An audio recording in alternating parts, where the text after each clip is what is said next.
Kondisi jalan di Simpang Bingung RT 10 Kelurahan Tabapingin, Kota Lubuk Linggau saat ini sangat memprihatinkan.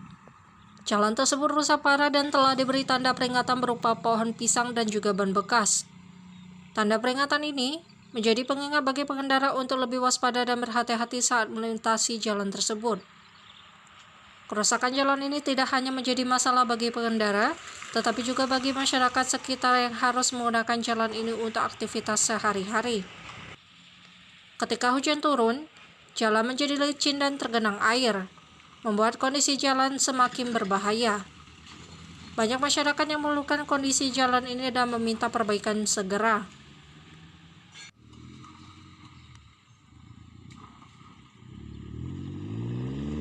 Simpang Bingung adalah nama yang tepat untuk jalan ini, karena banyaknya tembusan arah jalan yang dapat menembus berbagai arah di wilayah Kota Lubuk Linggau.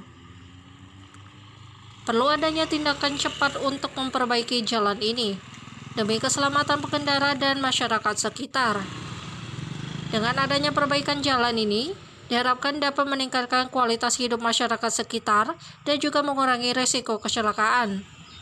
Selain itu, perbaikan jalan juga dapat meningkatkan aksesibilitas dan mobilitas masyarakat, sehingga dapat meningkatkan aktivitas ekonomi dan juga sosial di wilayah tersebut. Tim Liputan Selampari TV melaporkan.